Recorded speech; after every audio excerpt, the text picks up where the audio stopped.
Tom? Anything new? No. How are the kids?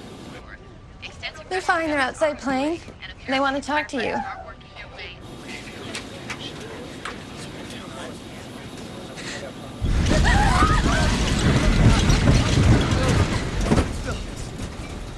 Tell them I'll talk to them later, okay? I called your parents. I told them that your plane had been hijacked. Shouldn't have worried them. How they doing? They're okay. Your sisters are with them.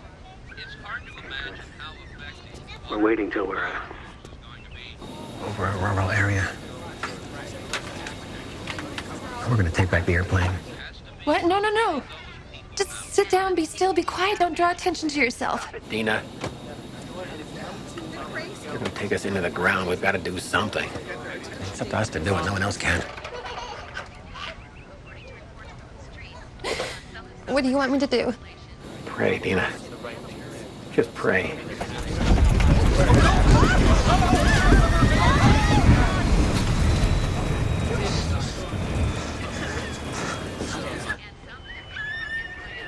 I love you.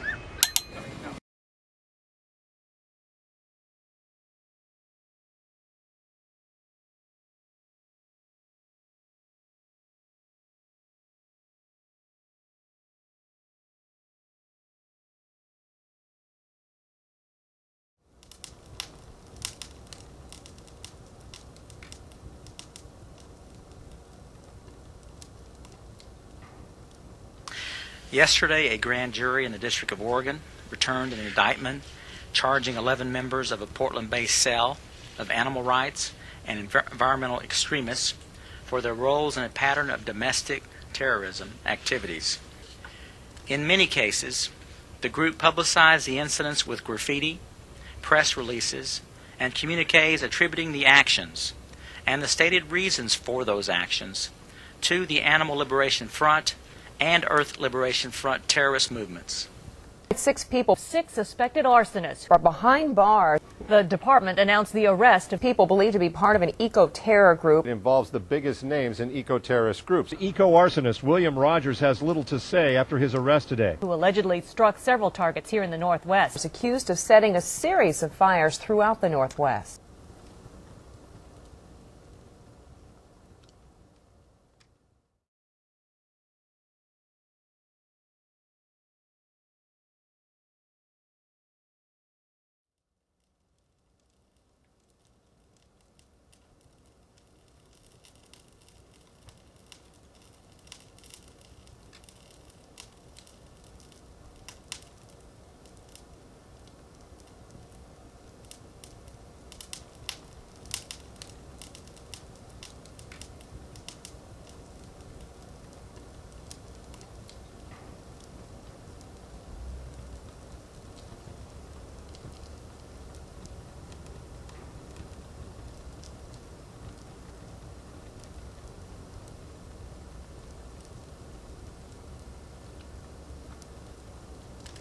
In sociology, there's a theory called the labeling theory.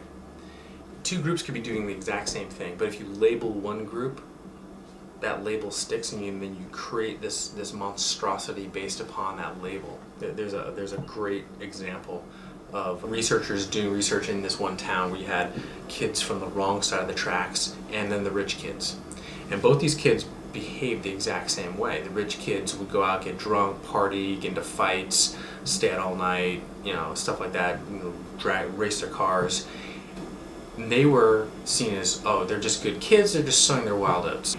The kids on the wrong side of the track, the poor kids, had the same sort of behavior, but they were labeled as delinquents. And because they were delinquents, we need to throw the book at them, we need to get them into juvie, we need to do all these sorts of things. So when you apply a label to a group of people, then you can demify who they are. You can make them the evildoers When you label somebody a terrorist, then there's no more statute of limitations on it. And so you can go back and then apply labeling theory and redefine who these people are.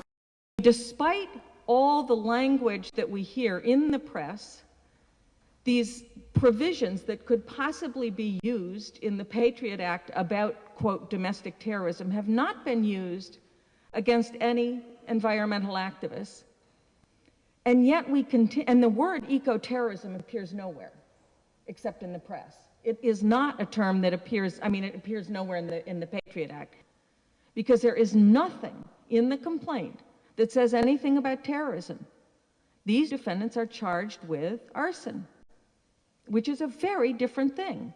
But of course, when you add on this terrorism panache to it, what do? You terrify other environmental activists. And that was exactly their intent. That plus the fact that back then, which was 2002, they were having a little trouble finding Osama bin Laden. So they had to find some terrorist somewhere. And that really is what is going on with all of this. It's like this face-saving thing. There are no arrests of terrorists who really are about to blow up anything of any human beings. So instead, they want to whip up this fear of terrorism because it is how they get to control the population.